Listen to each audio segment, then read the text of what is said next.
Geroji ragana. Taip vadina mane. Labas, mano vardas Teresė. Aš profesionali tarologė. Ir šiandieną noriu pasižiūrėti į vakarykštę prasidėjusią pilnatį per taro. Pilnatis Skorpione. Jinai iškelia mūsų baimės. Tai yra labai giluminė pilnatis, kuri pasiknis ne tik tai baimėse, bet sustiprės kažkas, kas mums labai nepatinka, sustiprės ar tai pavydo, ar tai nepasitikėjimo savimi jausmas. Ir tai yra pačios intensyviausios, pačios magiškiausios, pačios jausmingiausios energijos. Taigi pasižiūrėkime per taro, kągi jums jos atneš per šią pilnatį. Įsivaizduok skaičių nuo 1 iki 4. Kuris skaičius tau pats pirmasis iššoks prieš akis? Kuris skaičius tau intuityviai yra pats artimiausias širdžiai? Ir mes pradėsime nuo numerio 1. Kasgi slepiasi, kokia žinutė slepiasi po pirmuoju numeriu? Let it be. Tiesiog paleisk. Jeigu tau reikia išspręsti kažkokią problemą, paklausk savęs. Kokiu pačiu paprasčiausiu būdu tu galėtum tai padaryti? Kada tu šaukiesi į pagalbą, kad tau parodytų patį paprasčiausią variantą, taip ir bus. Ir jeigu tu tikiesi pačios sunkiausios užduoties, pačio sunkiausio sprendimo būdo, tokį tu ir gausi. Rinkis protingai ir išmintingai. Apie ką tai yra šita pilnatis? Apie tai, kad pas tave gimusios idėjos, jos jau nebegali laukti, kad jos būtų įgyvendintos. Jeigu tu jauti, kad tai yra tau reikalinga, nebedelsk ir tai pradėk įgyvendinti. Nebūk pasimetusi ar pasimetęs. Šitas pasimetimas, jisai jau yra nebereikalingas ir nebegali toliau tęstis. Apie ką tu galvoji, apie ką tu jau seniai jauti, tu tai turėtum ir padaryti, nes kada tu susirikiuosi visą savo vidinį žinojimą, kada tu susidėliosi viską, ką tu jauti iš gerosios pusės, o ne pasimetimus, tada tu pamatysi, kad tos idėjos buvo tau labai labai reikalingos. Paleisk visą savo dvejonę, paleisk visą savo abejonės. Ne veltui pas tave ateina kažkas labai labai ypatingo, labai netikėto. Tavo darbuose, tavo veiksmuose. Tiesiog nejausk pasimetimo. Po numeriuku 2 esanti žinutė. Manifestacija. Staigiai greita manifestacija.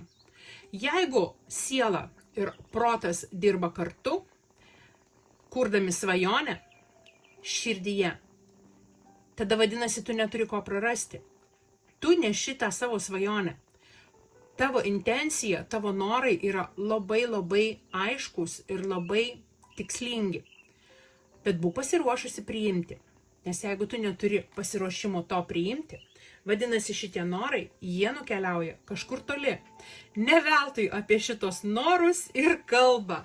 Dvejetukas pas tave ateina gausa. Būk pasiruošusi priimti šitą gausą, Kažkodėl man numeriukas 2 labai norisi kalbėti vien tik tai moteriškąją giminę. Norėk. Tau pasižiūrėk, netgi labai dvigubinasi tavo norai. Norėk, manifestuok, žiūrėk į žvaigždės, skaičiuok savo norus. Šitų norų išsipildymas, jisai yra labai labai galingas ir jisai manifestuosis tau labai greitai. Greičiausiai kalba eina apie finansinę tavo gerovę. Būk pasiruošusi priimti. Nes jeigu tu nesi pasiruošusi priimti, vadinasi, tu neturi kur jų priimti. Atlaisvink vietą. Atlaisvink šitai geroviai ir savo norams vietą savyje, savo viduje, savo energetikoje, kad jie galėtų tave pasiekti. Neužtenka kartais vien norėti, reikia ir būti pasiruošus priimti tuos savo norus. Kągi slepia po trejetuku besislepianti žinutė šitos pilnaties ir šitos stebuklingos datos. Išgirsk savo kelią. Kelią reikia kartais ne vien tik tai pamatyti, kelią reikia išgirsti. Jeigu tu nejauti aistros savo siekiams, savo keliui išsigryninti, tada yra neverta. Tas kelias tave tada tik tai nuves į nežinomybę ir į pasimetimą, į frustraciją. Sek savo širdimi ir tada tu tikrai nesuklysi. Apie ką tai? Tai yra apie tai, kad dar viena didžiojo arkano korta, trejetukui šį kartą, apie magą, apie tavo magiškas galias. Vat atverk tom savo magiškom galiom kelią. Klausykis savo širdies, kokį kelią rodo tavo magiškom galiom šito tavo širdis. Ateina pas tave labai aiškus norai ir troškimai, tačiau tu turi nebijoti tai iškomunikuoti visų pirmiausia savo. Galbūt užsirašyti, galbūt garsiai savo ištarti, kad tie norai, kurių tu nori, jie yra tikrai tavo, jie tikrai yra apie tave. Tu turi išjausti juos taip aistringai, kad jie tikrai rastų kelią pas tave. Bet visų pirmiausia, tu turi atsakyti į savo klausimą, ar tai yra tavo kelias. Ar visos šitos magiškos galios, kurias tu savyje turi, jos nėra tiek užslopintos, kad tu jų tiesiog nebematai, nejauti ir negirdi.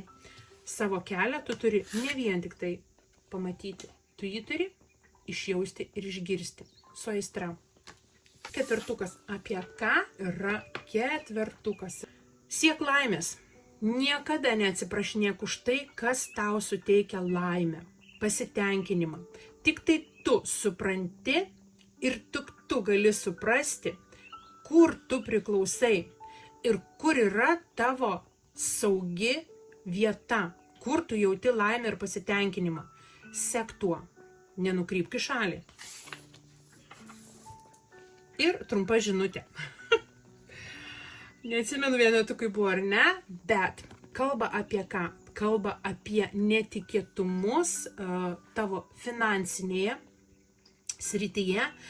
Galbūt pas tave veržiasi labai netikėti finansiniai projektai, finansiniai reikalai, darbai kažkokie, apie kuriuos tu galbūt net nesvajojai. Neša tau taipogi žinutė apie tai, kad meilė sau sustiprins tave. Nepamiršk apie meilę sau.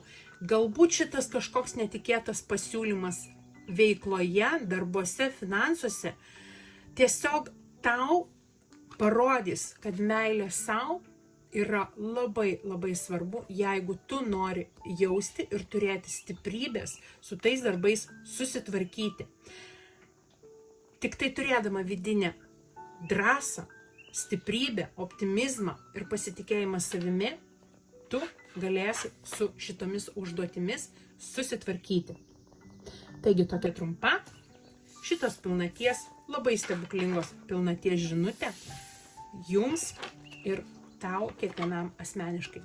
Tikiuosi, jūs išgirdote šitą žinutę.